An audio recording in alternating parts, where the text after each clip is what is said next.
As in Utah, when I was a boy, everybody knew what a downwinder was. We were the anti-nuclear capital of the world. I was an autistic kid. My father was a drafted United States Marine, an incredible man. I come from an incredible family. My uncle stood on Omaha Beach on D-Day. I grew up on a huge ranch out by the lake. He was a beautiful, incredible person. He was at Pendleton, combat ready, and they were human guinea pig. They were marched into the trenches in Nevada. They're called atomic veterans. He nearly died at the blast. Between 1951 and 1968, we had 300 open-air tests. Well, as different scientists started to write about this, Wallace Stegner was at the University of Utah at the time. I got to know him. Edward Abbey was hanging around there. I got to know him. I got to know all these environmentalists, and I was an environmentalist, and it was a passionate, intense subject matter there. All nuclear fighters, all hands on deck, all hands on deck, all hands on deck. All nuclear fighters, all hands on deck, all hands on deck, all hands on deck. They'll be calling you a radical. Bloomgate, 311, whatever you want to call it. I call it Pacific genocide, whatever. It's fucking giant conspiratorial across all demographics. All nuclear fighters, all hands on deck, all hands on deck, all hands on deck. They'll be calling you a radical. All nuclear fighters, all hands on deck, all hands on deck, all hands on deck. Bloomgate, 311, whatever you want to call it. I call it Pacific genocide, whatever. It's fucking giant conspiratorial across all demographics. They'll be calling you a radical. May God have mercy on all of your souls. Nuclear power was evolving. We were promised, oh, this can't happen. It will never happen. We cannot have a meltdown. Well, good morning, all you out here in denial land, the greatest, most epic denial in human history. This even trumps the antebellum South. This trumps freaking Rome. This trumps the flower trade in the Netherlands. This trumps, the Egyptian slave complex. This is the greatest denial in human history on all fronts. And what do? Because of ignorance. There's only one known cure, post-ignorance, and it is the most ignorant society in human history, which is so insane because it's the most informed society. Well, it could be, but the thing is, why are they not the most informed society? Because the alternative media is worse than the mainstream media. The YouTube land, the freaking unknowledgeable, the ignorant, and their arrogance has went to work.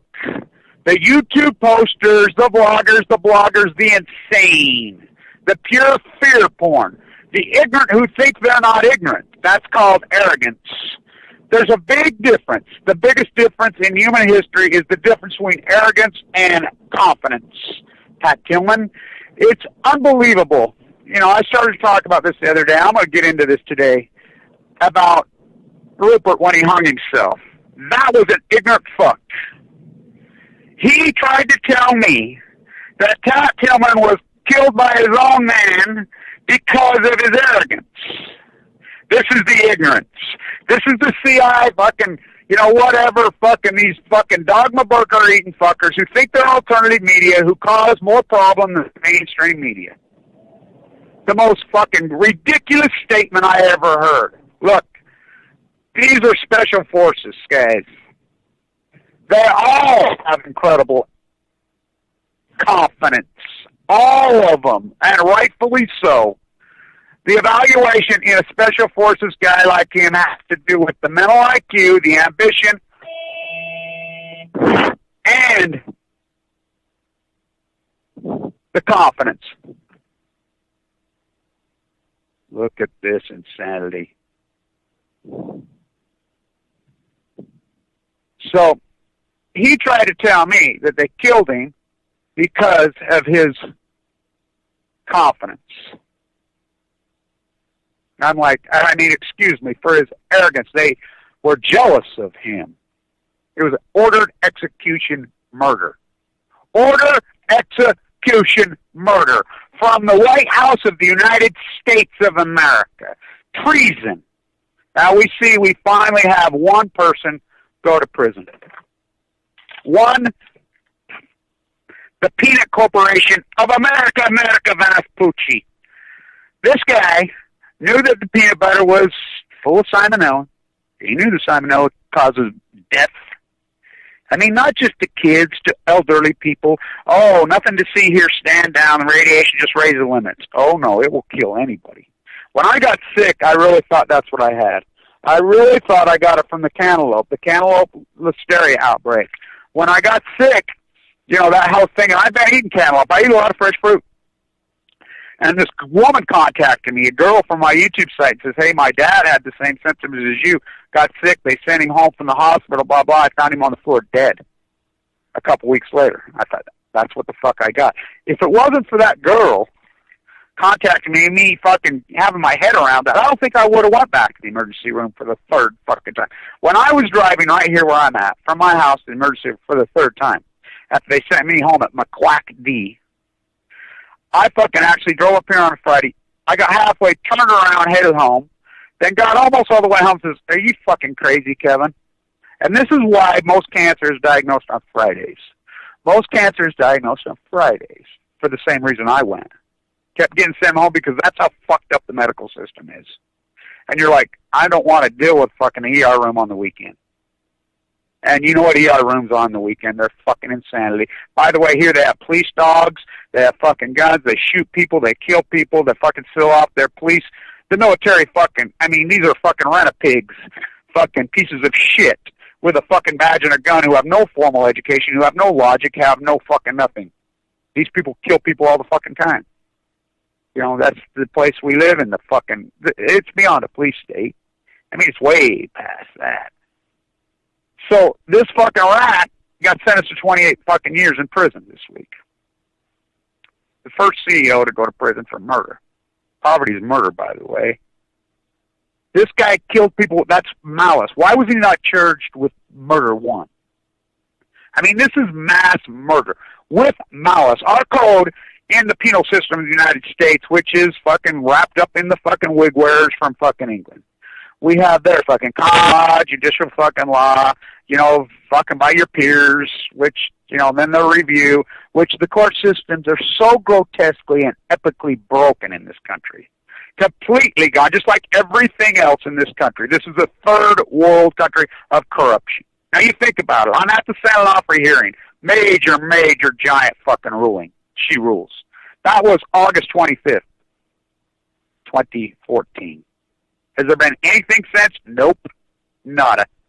You know, like Lori said, it's the fucking crickets and the fucking quiet's all you hear down there. That's how fucked up our court. This guy commits. He told them ship it. They knew it. The prosecutors knew it. I mean, you got the greatest Uncle Tom in human history. Eric Holder. He really thinks he's fucking, I mean, quintessentially Uncle Tom. He never charged anybody with any, in the most corrupt time in human history, coming off the Bush administration. The most, coming off the fucking, you know, it's like we had the conversation, everybody's all over Glass-Steagall, Glass-Steagall, Glass-Steagall. You know the guy that wrote Glass-Steagall halfway raised me?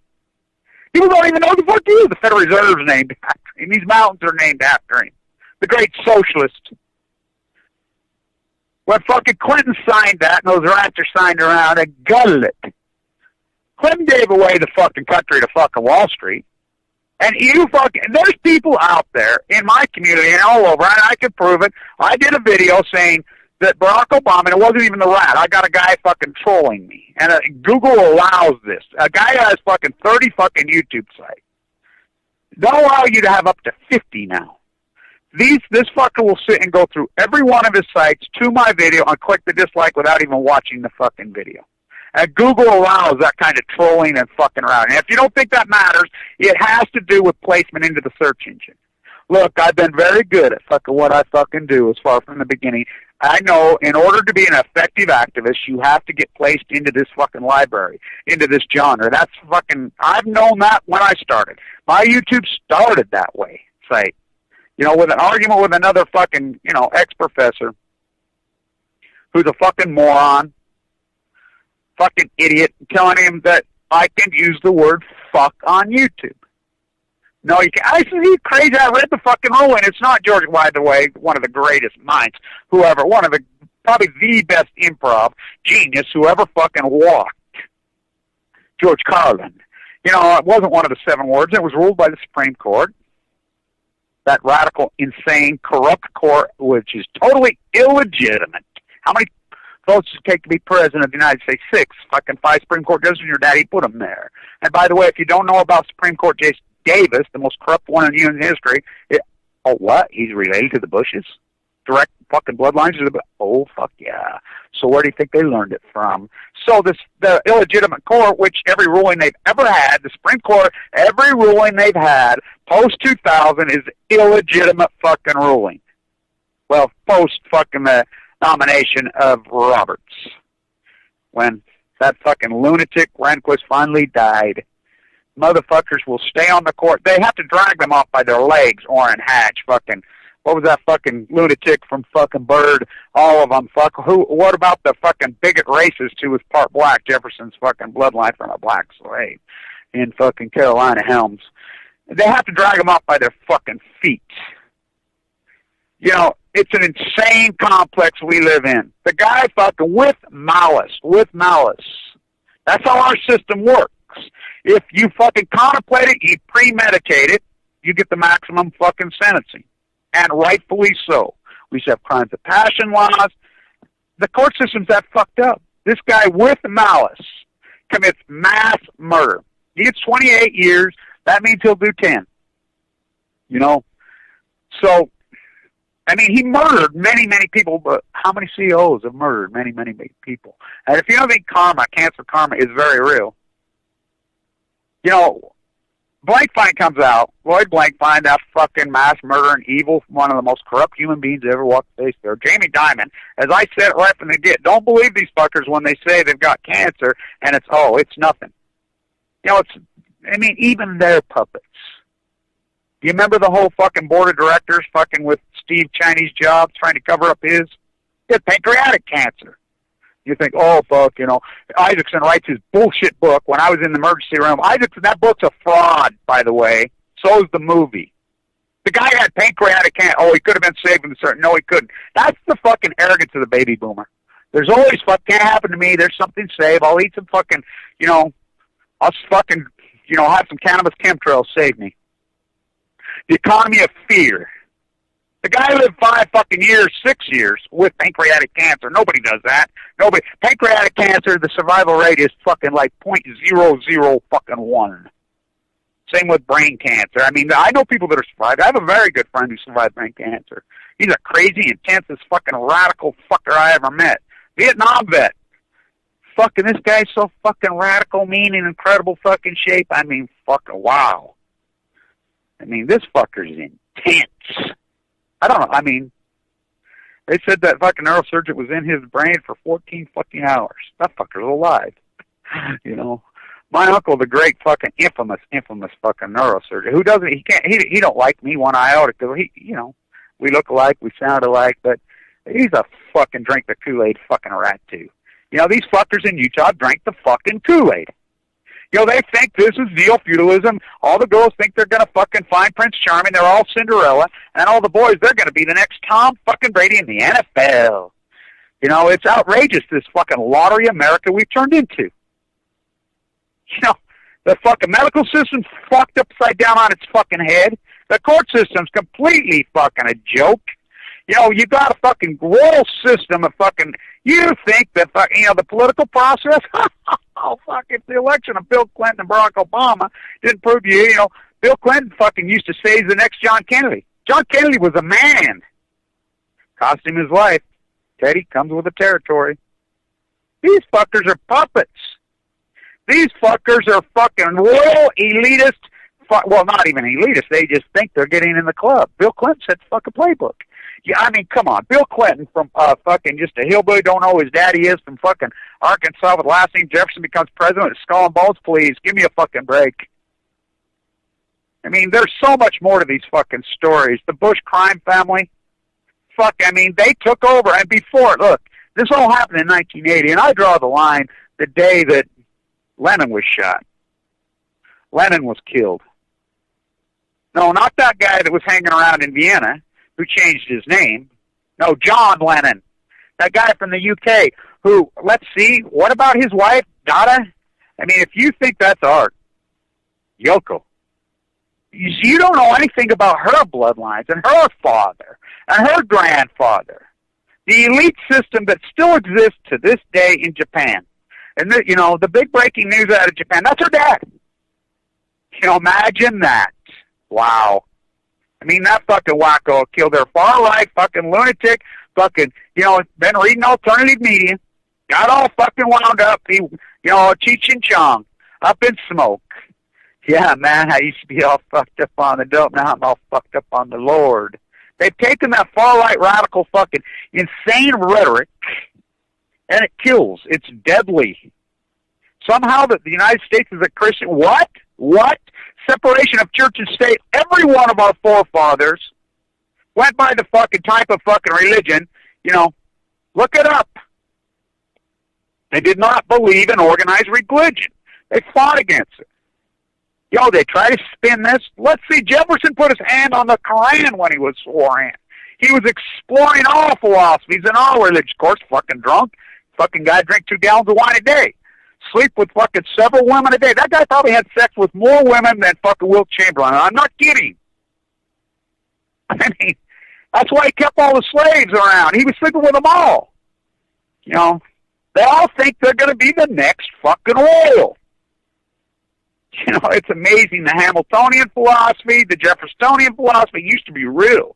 You used to be able to have a great day. You used to be able to go downtown Manhattan and go to the Jeffersonian and go to the Hamiltonian, have a conversation with beautiful intellects, brilliant men, pragmatic men who argued philosophically on fucking different sides of these fucking tweaked out societies were very real. Not now. Dogma burgers 101. Dogma burgers are deadly. Alternative media is killing you. YouTube is killing you. The whole fucking site is killing you. Fear porn, fear porn, fear porn, fear porn, fear porn. I mean, what is the opposite of fear porn? Fukushima. I call it the anti-fear porn. So the news coming out of Fukushima today is the IOC has, listening to the recommendation, now get this, the recommendation coming out of Japan, the Japanese Olympic Committee, and I'm going to get into the IOC and who these are and this fucking corrupt, fucking sickening fucking organization. And they all play from the United States and Switzerland. They have nonprofit, just like the NFL, billionaires. The owners of the NFL are billionaires and have nonprofit status. That's right, you heard me right. What is not corrupt in this fucking country? So they come out today with their recommendation, the 5 sports that are going to be in the 2020 Tokyo Olympics at Fukushima. Now get this. Baseball coming back. Yeah, baseball is going to be an Olympic sport again. So is women's softball. Get this one. How about this one? Surfing. You heard me right. The surfing venue, the Olympic fucking gold medal, and the Olympic venue will be fucking at Fukushima, Japan. You heard me. I'm not kidding. You think anyone is going to show up? The one famous surfer photographer, he's the most famous surf photographer in all of California, drove all the way from L.A.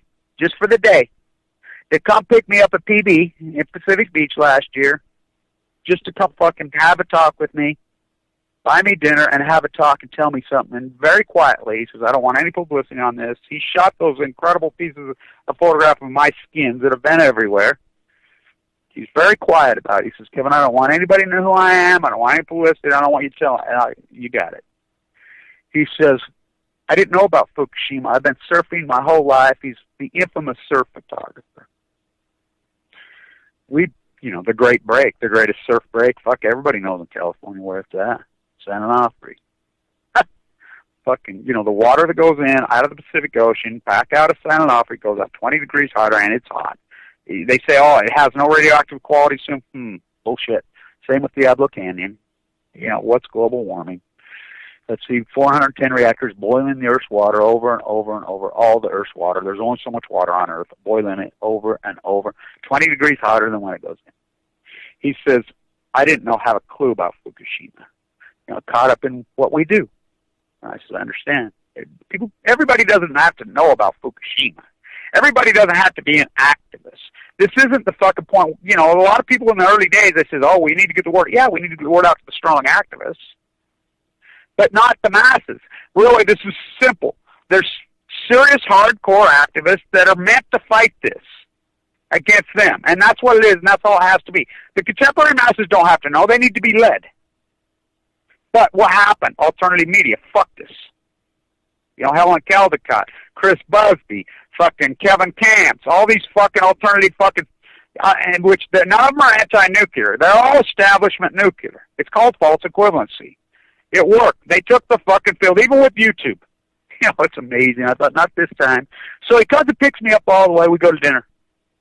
He says, Kevin, I got testicular cancer last year. Just a fucking nodule. Oh, no. Oh, my God, no. Oh, no. Yeah. Get this. My oncologist, who I've known since I was a child, grew up with him. He was also a surfer.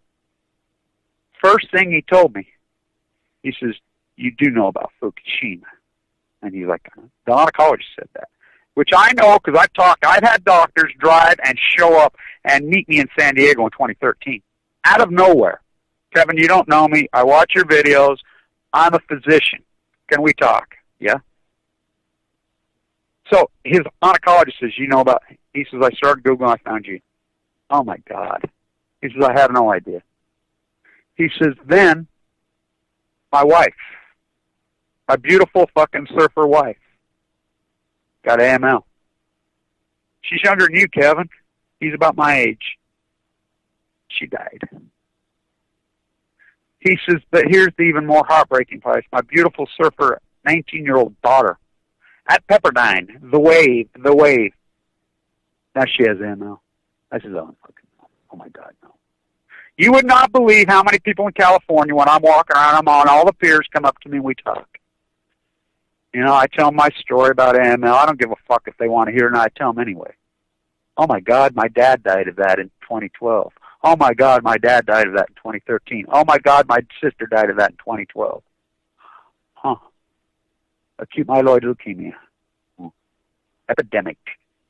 You know, we know that Night the Night's coming up next fucking Saturday, week from Saturday, 10/10. We know that their stats say that it kills 10,000 people a year. I can prove that it's probably more like 40 because of the misdiagnosis. It's so hard to diagnose. It's such an evil, brutal fucking disease. And we know the only known cause is fucking exposure to radiation. We know it. And or benzene. When you go in, you're finally diagnosed. And they finally figured me out. I showed up for the fucking third time and had a woman doctor finally this time. I'm laying in the emergency room at McQuack-D, most fucked up hospital, billion-dollar hospital, watching the TV with the interview with Isaacson, and he's lying his fucking ass off to sell his books. It's all death for profit. Oh, Jock should have had that fucking surgery. I'm like, what? He had pancreatic cancer, for God's sakes. So I'm there for hours. You know, I'm feeling pretty calm. The pain of that subsided. She come in after the CAT scan. And she had tears in her eyes. She said, Kevin, I'm so sorry. And I'm like, oh no. I knew right then, as soon as she says, I'm so sorry. You're plumb full of fucking tumors down in your lower right mesentery. It's a bad cancer. Oh no. I mean, beyond your heart fucking sinks. My dad died of this. Annika died of this. Fucking childhood friends died of this. I mean, I don't think anybody can comprehend when those words come out of her mouth. I'm a confident, strong person. You know, immediately my mind goes into fight mode. You know, I'm like, all right, what's the prognosis? You know, let's talk about carcinoid. Well, look, Kevin, carcinoid cancer is a slow growth cancer that's 100% treatable. Just surgery, take them out if it's slow growth. But if it's in your liver and or your lymph nodes, then, you know, it's a death sentence. We got an oncologist reviewing it now. I've called the oncologist that's on call. He was a young guy. He's been reviewing it. He's on his way here. But, you know, this is modern technology. He's been able to review. He's been able to look at it.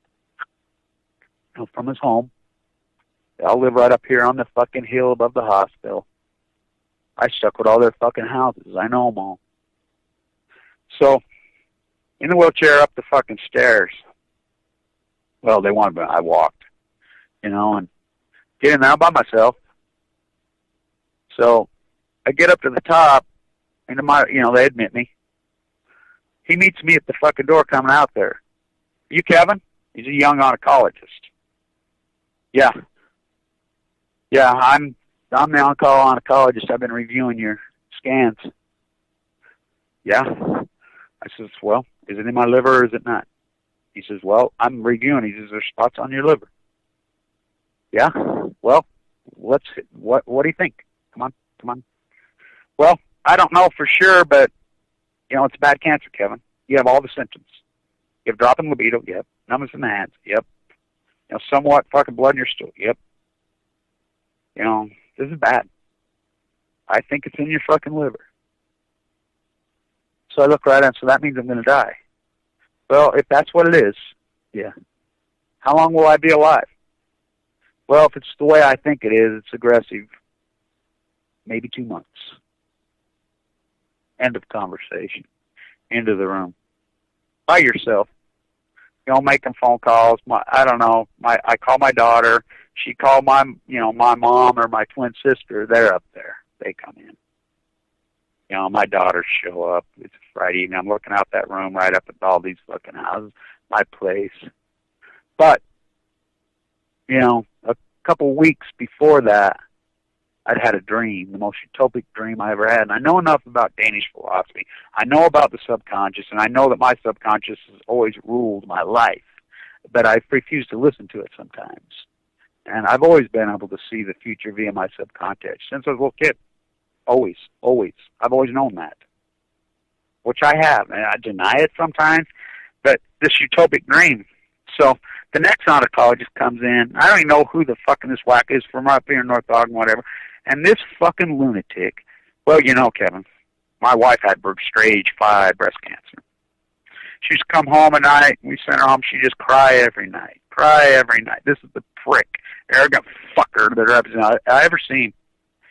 And finally she just accepted it and, went on. And I said, where's she at now? Well, she passed, of course. I'm like, get the fuck out of my room. I don't even want to listen to a fucking idiot like you.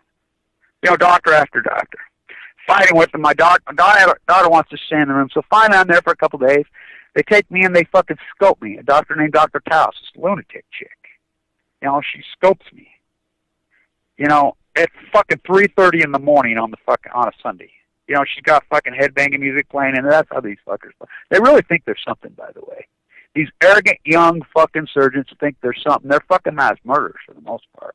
So she's got, and when I go in there, she says, Kevin, who told you this spot on your fucking liver was cancer? I said, the oncologist on call. 2 of them. In fact, more than that. 3, 4, 5 of them. I don't think it's fucking cancer. I think you drink? And I said, yeah, I drink a lot of dark beer. Yeah. She says, your age, it's a normal fucking spot on your liver, I think. My blood pressure immediately dropped fucking 50 points. Immediately. Of course, they knock you out, fucking scope you. I'm in the room. Wake up, I got my daughter and her brand new baby staying in the room. The nurse says, well, she can't stay in. She says, oh, fuck, she can't. Why can't she? I'm paying for this. And then get the lead nurse over there. The lead nurse comes in. I know her. I'm like, here's the situation. She knew my story. She says, what the diagnosis was. Oh, no, we're going to bring in another bed for her. No, she's staying with you. In the morning, this fucking doctor, he's a Japanese descent doctor, comes in, and he's so fucking pissed off because he sees my daughter and that baby in the room. Well, you can't. I said, where the fuck can I? Who the fuck are you? And he says, well, I've been reviewing everything. This is on a Sunday. I got Dr. Taos' report back. You've got a hole in your stomach. You have an ulcer. There's nothing wrong with you. These fucking tumors are slow growth cancer. This is the fucking malice. The greatest malice that almost cost me my life. One fucking asshole. That fucking guy, I'm going to get this motherfucker. One guy. Okay, good, let's fucking go home. And he started his rant. I told him right to his face, don't talk to me like that. You talk to you should have heard the way he talked to my daughter. I got right in his face. I says, listen, fucker, sick and all. You talk to my daughter again like that, or my little grandson, my baby right there, you'll get the fuck knocked out of you right fucking in front of God and everybody right here. You understand me? Fucking punk, arrogant piece of shit, fucking malpractice, malice motherfucker. Now get this, I've got lower fucking right mesentery bowel looping wrapped around my fucking lower bowel. I'm in so much fucking pain, you know, with fucking satellite fucking tumors up through my fucking guts. Big tumors. This guy doesn't restrict my diet, tells me, well, we'll just schedule for your surgery, you know, get cut out, you're fine, go home, bye, fuck you. Just what I was afraid of.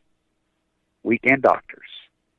Now, we all know, as Americans, you get diagnosed and you have to fucking be at the mercy of a fucking on-call doctor on the weekend, especially a Sunday in Utah.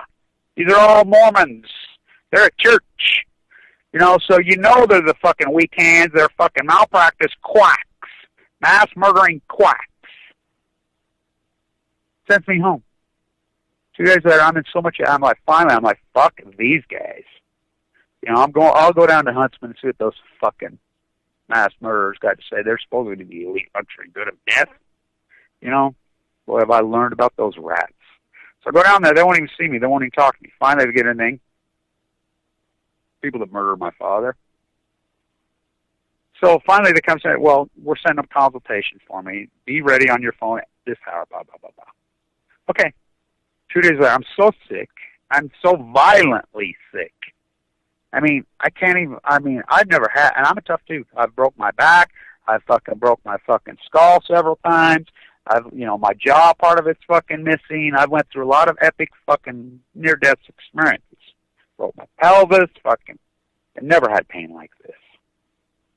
You know, it's hurting me so bad, just contractions over and over. And so they call me and tell me, well, we're not even meet with a doctor, just a fucking, you know, secretary. Okay, we're going to set up an appointment with a consultation with a doctor. Bring a cashier's check for $4,000 for a consultation. Okay, we'll do. Set up the appointment. They're still trying to sue me for $1,400 for that phone call. So in the meantime, I'm so fucking sick, I go to the other hospital over here, Ogden Regional, the old St. Ben's, in their emergency on a Saturday. I'm so fucked up, I can't handle the pain. I mean, I can't fucking handle it. So, and I mean, they put me on morphine in the hospital, whatever, I wouldn't touch it. Now remember, these fuckers sent me home. So I go in there. This doctor, of all things, he says, you're so dehydrated. And I'm like, obviously, I can't drink anything. I can't eat anything. This fucking lunatic pulls the fucking Andy Warhol on me. Another malpractice rat. He fills me with 2 bags of IV. The worst possible thing they could do. The worst thing. I'm restricted down there. Nothing can get through. I mean, when I originally got sick that night and the ambulance come to pick me up, I'm puking bowel movement out of my mouth. That's how restricted. I mean, hello. That's how pathetic these fuckers are. Then he cuts me loose out of the hospital and says, well, you're due to see Dr., you know, blah, blah, blah, blah. You're having surgery, you know, on Tuesday. But just kicks me out. I passed out on the lawn in fucking late October on the grass. My daughter's boyfriend comes and picks me up. I passed out on the grass in front of the hospital. Takes me home. I go home, I'm completely distraught. I don't know what the fuck to do. I've given up. I fucking go in the bathroom, I try to lay in the bathroom, I fucking pass out on the fucking floor from pain. My brother finds me there. Almost dead. I don't know how I wasn't fucking dead. Still, that's on fucking Monday. So finally I got in there to go see this fucking guy named Kara, this little Indian surgeon. You know, I'm in so much fucking pain. I gut it out. I get in there. Here's Vincent Sampson's office right next to his office. He says, and I'm trying to get in to see Vincent. You know, I've made calls over there. I'm desperate. I know the old fucking timer, the old oncologist. So, this is how malpractice this fucker is. A few days earlier, before I was in there, they biopsied me. They punctured a hole in me, went inside my guts with this thing. You should have seen this crackpot. You know, I'm breathing it out. He's doing this routine.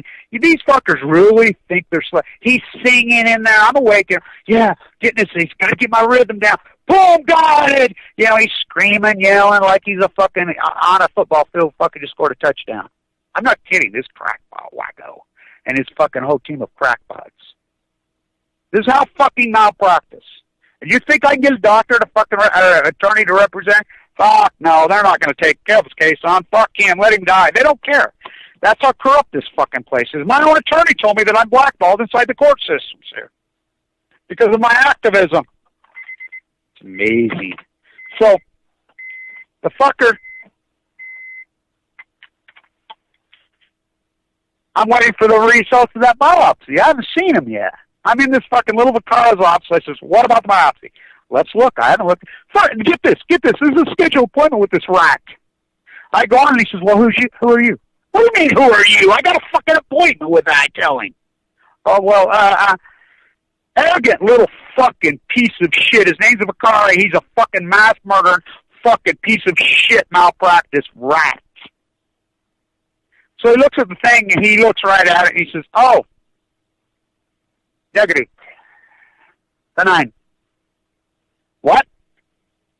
It's negative. It's not cancer. I start climbing, stand up. Thank God. Thank you, God. Thank you, God. I mean, I got tears in my face. Oh, wait a minute. My mistake. That's Dr. Tara. She took a snip out of that hole in your stomach. We biopsied that. That's non-cancer. Then he scrolls down. And he says, oh, no. I could see the machine. It was flashing red. I'm like, oh, no. That's one thing that Brett Huntsman Jr. got through. He got through file sharing, computerized file sharing. It's blinking fucking red. 0.41. I said, what's that mean? He says, anything over 0.14. He says, this is fucking hardcore aggressive. He says, I'll tell you what I'm going to do. And he gets out the map of the human body, the anatomy. He says, I'm going to get you from here to here, all the way from your dick to your fucking heart.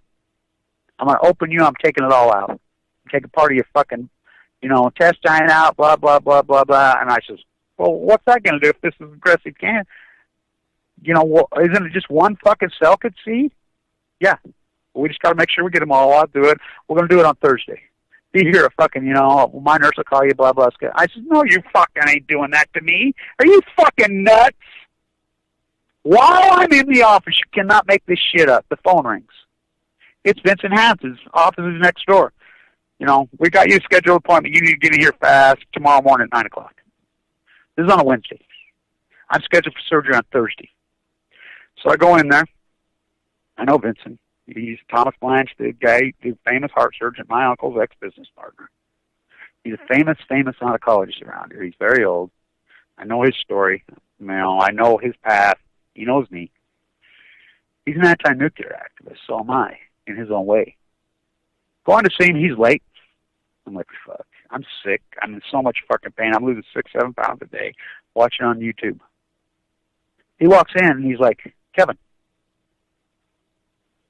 I've been doing a lot of work on your case. We talked and I had my stock portfolio with me. I said, will you guys quit abusing me because I have no insurance? I had fallen off the roof in 2005 and broke my back. Then I was attacked with a fucking set of brass knuckles and my face was crushed. Hematoma, and exhausted my insurance. I was uninsurable. Threw down my stock portfolio. On YouTube, I had turned 3,000 into fucking over 700,000. Right there, everybody had watched me do it. I threw down my stock. I said, I have money. I'll pay. I threw it right down. Don't treat me like this anymore, Vincent. I'm tired of this place treating me like this. I got money. He said, I don't care if you got money or not, Kevin. I've been looking at your case already. I know you. Your uncle was the smartest man I ever know. You remind me of him. I said, oh, that fucker hated me. He says he couldn't stand me, that goody two-shoe Mormon fucker. By the way, his wife died of leukemia, very young. He died of fucking heart failure when the guy that saved thousands of people's lives. A genius. He's the guy that told me, don't ever let them open you unless you're going to die. My dad, don't ever let them open you, these quacks, unless you're going to die. I told the car to fuck off. They're not opening me. Saved my own life there. So Vincent says, let's phone biopsy you right here, right now. So I go in there and bought this. His PA is from San Diego. Beautiful San Diego girl. The secretary grew up with me. Oh, my God, Kevin. What are you doing? Oh, my Lord. And she's... So, they go in me. Kevin, you go home. I'm going to freaking dig into this. This is a tough cancer. I don't have that surgery. I'm so glad you refused. Do not have that surgery. I'm so glad you refused that surgery. I said, he's right next door, that rat. Yeah, I know. Let me go to work on this. So the next day, my daughter flies in from New York. You know, everybody's here. I mean, the pain's so fucking overwhelming. They haven't restricted my diet. I mean, it's overwhelming. So the phone rings. It's not even Vincent. It's his secretary. Kevin, this is Vincent Hammond's office, and this is all she says. You need to get to the bone marrow transplant East 8 at LDS Hospital tomorrow morning at 10 o'clock. You have a caseworker set up down there. Her name's Greta. She will meet you at the front door. You need to be there at 9 a.m. I says, what?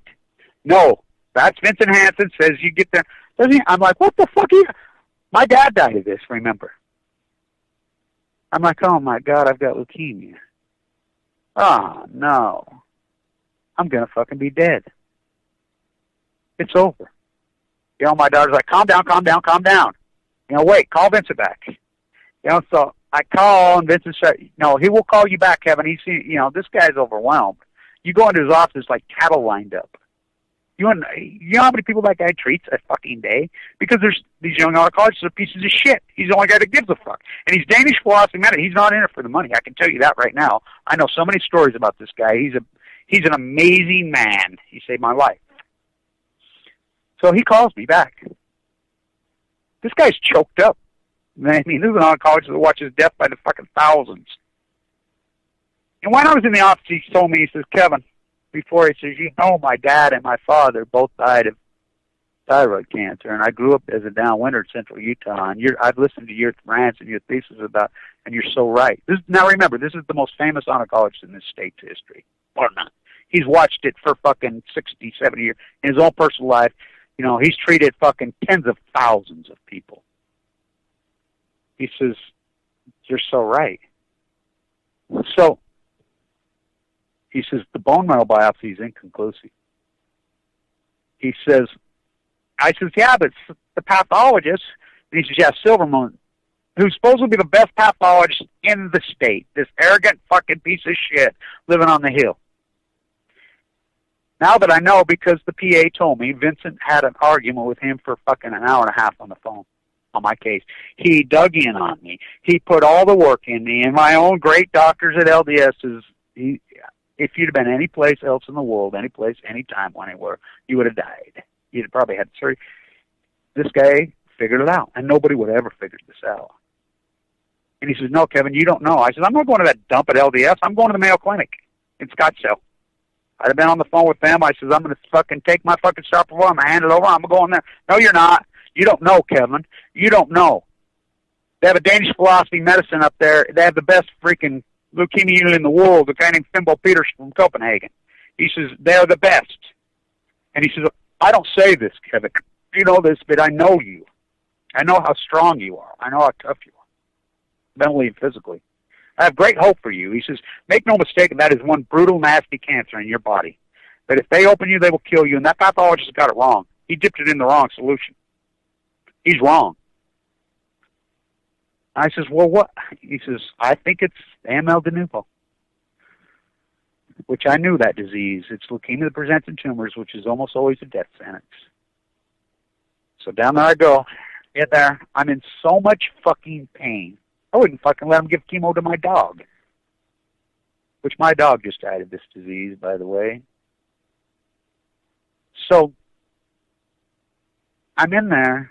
I'm like, will the fucking chemo take my fucking pain off this fucking bowel? Yeah, so the doctors are consulting with me. They're in there, and I'm like, they already know. They're ready. They've got the plans already set in place. They've been talking to Vincent. Fimbo and Vincent have been on the phone. They saved my life. They're like, I'm like, yeah, it's, you know, it'll eat the tumors up, but what else will it eat up? We don't know, but this is going to be a brutal treatment, Kevin.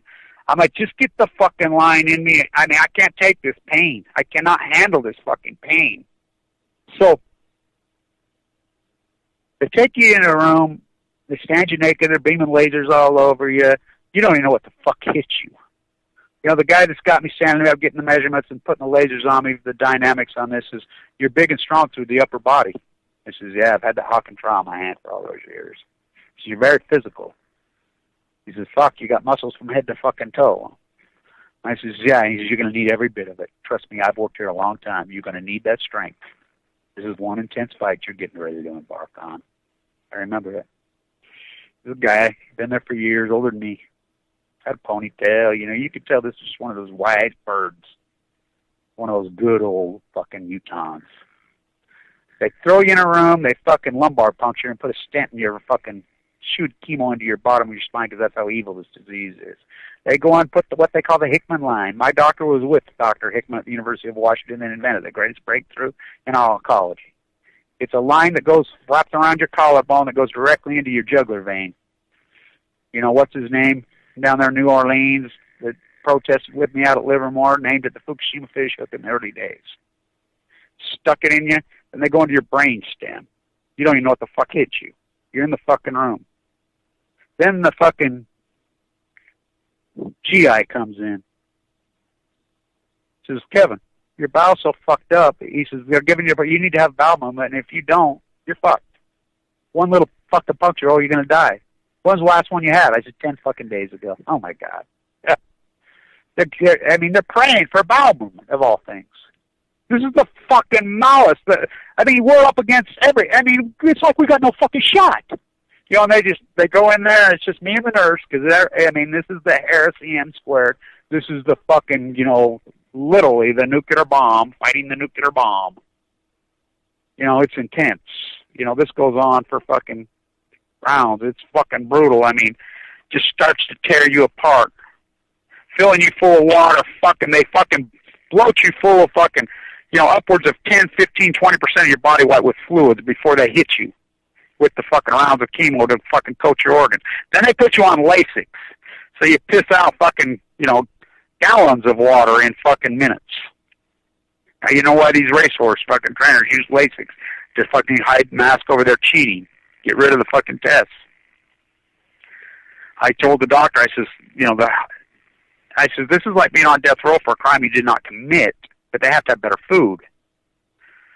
You know, I told the fucking chef down there that, you know, the people coming in, I finally figured out what they do with all that urine they collect.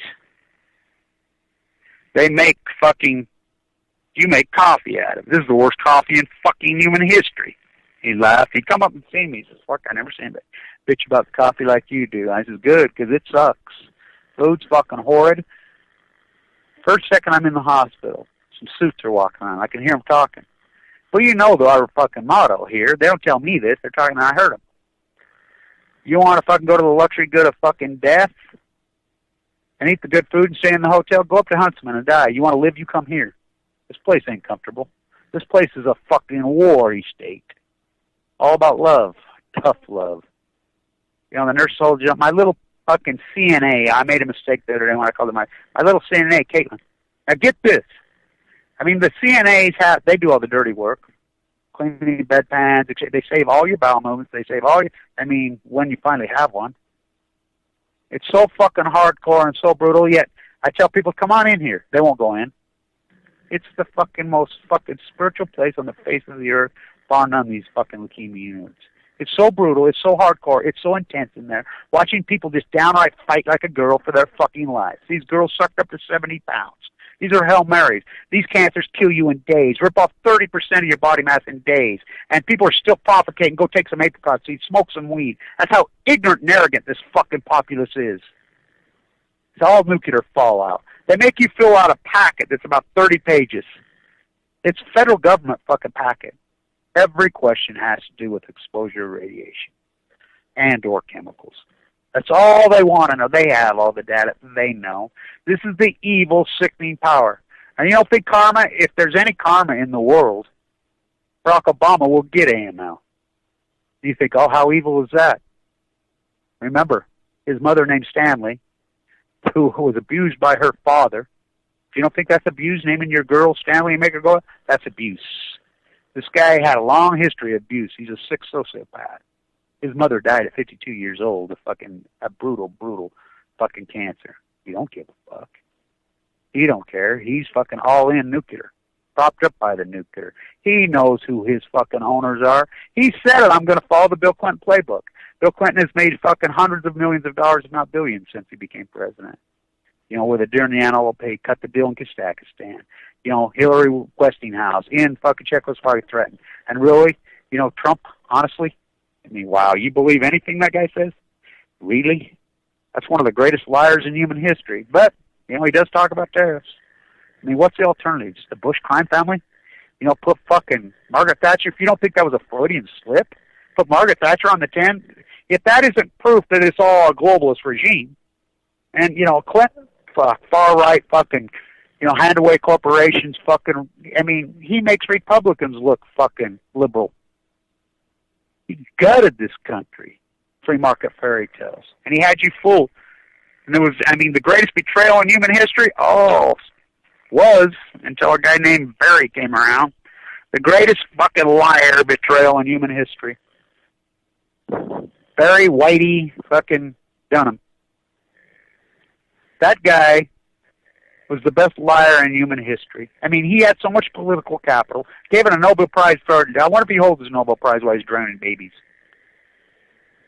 He's a fucking far-right fucking, I mean, he's further to the fucking mass murder fucking right than fucking Boehner, than fucking, you know, Turtle Boy in fucking Kentucky, than fucking, you know, that fucking lunatic in fucking Carolinas. I mean, the hairspray masquerader, the new wigs. He's further radical fucking to the right, fucking kill you, fucking hand around the world to British Petroleum, to fucking kiss the Queen's ass, hand over to the fucking royals, than the Bush crime family. That's impossible. Oh, no, he is. They found this guy. They fooled people into thinking that he was an African-American. He's not. He knows nothing about the plight. Of course, neither do these young African-Americans. They're running down the field with executed Chinese braids, hair extensions. They know nothing about their ancestors' slave roots. They need to be all forced to watch Roots. It's outrageous what we've turned it. This is a corrupt, and everybody's drank the Kool-Aid and bought in that I'm going to be the next Cinderella and marry a prince. I'm going to be the next Tom, but no, you're not. I mean, I can prove it. The Powerball goes up to $300 million. They'll line up at fucking the Idaho because there's no gambling in Utah, thousands deep to spend their money and their fucking dream, their fairy tale that they have 0.0 chance. And if you don't know anything about anybody who's coming to riches, you know, we teach it in the school business. The risk management class used to go into this. It's like 98%, of fucking people that come into a windfall of fucking cash, whether it be insurance settlement, whether it be fucking lottery, whatever. Life is worse off fucking 2 years later than it was when they got the money. NFL players prove it. They can't handle it. I mean, it changes the psychology. It's all fucked up. And think about the fucking hangers-on and the Klingons. Anybody who gets in vogue or in fucking famous or whatever, the Klingons come out of the woodwork. I mean, some of these gold-digging whores are so sophisticated and so slick and so fucking smart. You know, they're all over every one of them. It's got, if you got money, you're going to do, I mean, and they're the best in the world. Man, woman, child. I mean, look what you're up against, these fucking predators. Financial predators, sexual fucking predators are going to go after you if you've got wealth and money. You know, and then you're going to get caught up in that fucked up dead-end lifestyle of the bling-bling. You know, we got a different kind of fucking love. More frauds. You know, it's like somebody sent me these fucking links because I went out to the jetty yesterday and did my digs at the jetty, you know, documenting the epic drought through art. That's what artists do, through, Smithson. You know, 3 years, I shot the video at the exact level. Look how dramatic this drought is. Drought deniers. They're all living in their fairy tale fantasy world. You know, and their fucking real estate values in California. Oh, soon is that facade going to burn? And the stock market, it's not a thumbprint. Gold's not going to save you. Silver's not going to save you. And the one that really bothers me the most is assault rifles. You're really going to still get all caught up in that shit. What's that going to do you? Do you realize what the fucking United States these globals have at their fucking disposal? What kind of arsenal? You really think an assault rifle is going to do? All that assault rifle is going to get you killed. Guns are going to get you killed because you have them. They know you have them. They know everything. NSA. I mean, you think you're abstract and you hide. You think you can use an avatar on your name and hide. And really, the gun and gold is going to say, no, it's going to kill you. You're worshiping the golden calf. Joel Osteen died so I could be rich is such bullshit. These mega church leaders are the devil. They're in hairspray. Imagine Jesus with hairspray. The new wigs. It's Harriet Beecher Stowe's father all over again. Daddy, you're one of the richest men in the world. You claim to be a Christian, Daddy. Look at this. I'm reading the scriptures out of the Old Testament, not the King James Version. I'm reading, which is written by hundreds of people. You're not that she was so up on a fucking pedestal. She's calling out the hypocrisy of it all. That's what Uncle Bob Kevin, that's what I do. I'm not that religious of a guy. I believe there's powers there be that have kept me alive, the people that drive in front of me, absolutely. I'm very spiritual, but I don't get caught up in this fucking Christian, Muslim, fucking Judaism bullshit, because we don't know the answer. These fake fucking Christians is such bullshit. I mean, what they've done to Jesus. Jesus is the greatest freaking activist in human history. The greatest human rights fighter in history. He was a socialist. He was a liberal by definition. Heal the fucking afflicted. Feed the fucking poor. Usury, throw the money changers out of the temple. No fucking loaning money. But now these fucking same people in hairspray, buy here, pay here. On car lights, build fucking malls. Got brown guys fucking cleaning their toilet. He was brown. It's just like America Vespucci. You need to speak America Vespucci was born in Florence, Italy. Moved to Spain. He was the fucking Queen's fucking Spanish Queen's puppet. He spoke Spanish. He spoke Spanish. Some Italiano, but he sure didn't speak the Queen's English. Whose father Escalante? Eva says it's so great. She's the only fucking celebrity. And, of course, they none of them will stand up. It's like, somebody emails me, this is Dennis Wilson's great album, The Pacific Ocean. Where are they now? They're all frauds, lie. The bots are down 7th Avenue. They all did it for profit. Idealistic writing these lyrics, I put all those lyrics to Crystal Blue Persuasion, to, cherry wine, sweet cherry wine. Those lyrics were so prevalent. That was what Smithson was, why I put those in, because when Smithson built that's what he was listening to. That was 69, 70. That's what he was listening to. So I put those lyrics. People can't draw that correlation. What is Crystal Blue Persuasion? So he said, it's meth. No, it's not. It's the Pacific Ocean. Hello. The Pacific Ocean. That was the power in California and the Mike John and everybody. The Pacific Ocean. Fucking, we're not marching anymore. Those lyrics were powerful. They changed the world. But what happened to all those fucking people that wrote those lyrics? Because it was in vogue.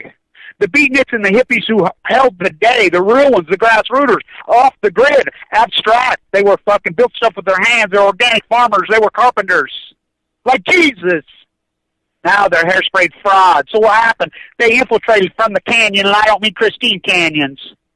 Morrison's father, all of them, the CIA fucking went to work. They infiltrated the fucking whole movement with drugs.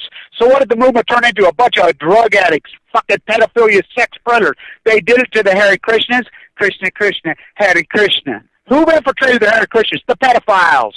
Who infiltrated the fucking hippie movement? The drug addicts. Manson, the freaks. They were all fucking sponsored by the CIA in the canyons. It's very real. Very real. They took the field. They destroyed the entire movement. They turned it into a bunch of hippie cliff fucking dope addicts who smoke so much weed. You go to fucking Eugene, they're all laying on couches in fucking bars. They're so gone. By the time they're fucking 60 years old, it's not your father's marijuana. The THC levels are so high. They've got paranoia. They're so lazy. They just sit around and eat fucking Ben & Jerry's fucking ice cream and fucking, they can't do anything.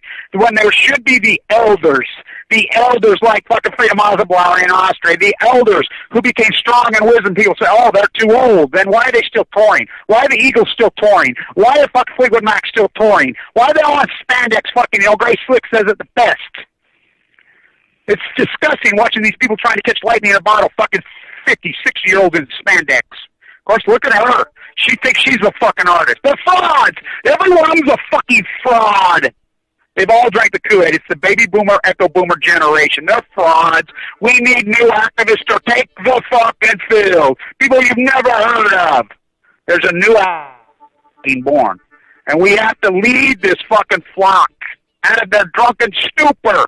And the gun and gold's going to kill you. Get rid of your guns and gold. We need a revolution of the mind, of the heart. Stand tuned. All nuclear fighters, all hands on deck, all hands on deck, all hands on deck.